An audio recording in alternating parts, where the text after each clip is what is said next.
Hello there, Rebels. Welcome to another episode of Rebellious Mastermind.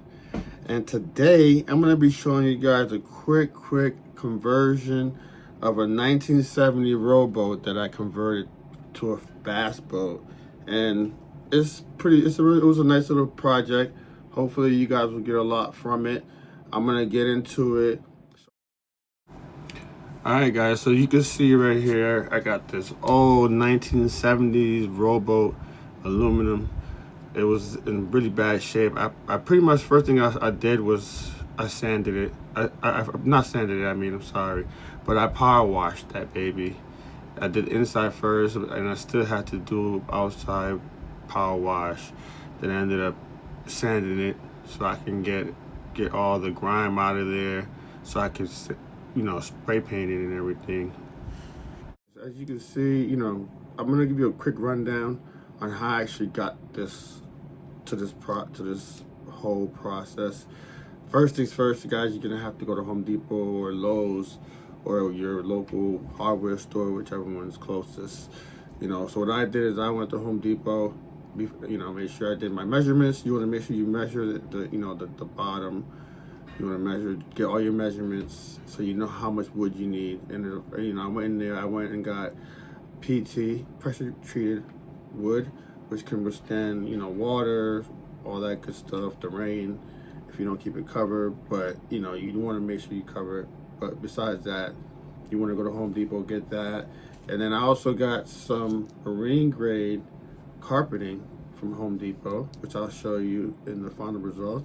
And I also got kills mold prevention, and it's also waterproof, so that helps as well. It's an extra prevention or base that I use just to make the PT wood last a little longer than if you never used that prevention. So I used that, and that worked fantastically. And also too, you want to make sure you get that 3M heavy duty, guys. You got to get that heavy duty spray adhesive. So once you're done with the kills and you let it dry, you want to use the adhesive, do your cuts and everything with the carpet, and spray the adhesive first, and then you lay over your carpet. And then you can use like an X-Acto knife or a little razor that to cut the edges off, all the excess, and just make sure you get everything pretty with no bubbles or anything. Just start from the beginning to the towards the end. You may need to cut it possibly if it's a little longer, depending on the size of your boat. This is a 12-foot aluminum boat, but if you have like a 16-footer, 14-footer, etc., you're gonna need a little bit more. But you gotta just measure it, and it's not that hard of a job. If you guys can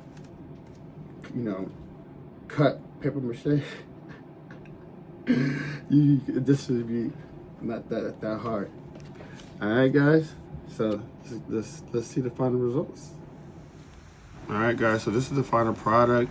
What I did is I did some optional things I did. I actually replaced, I spray painted it black.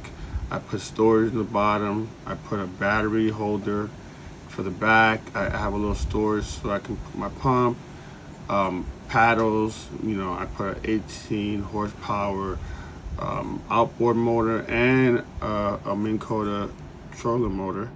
And I also put some new seats. And then, of course, once everything was ready, I couldn't wait to put it on the water. And there you can see I had it on the lake, and it was ready to go, guys. So you guys let me know what you guys think about the final products, what you guys what you think I missed, what you guys wouldn't see. Go out fishing, enjoy it. I enjoyed it with my friend, with my sons. Went out, did a lot of fishing, caught a lot of fish with it, and it was a nice project to do. And I got a lot of compliments from other anglers out there, and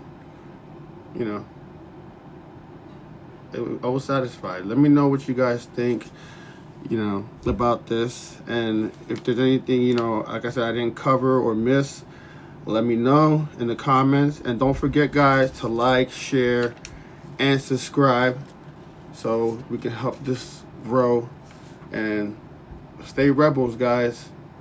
See you next time. Peace.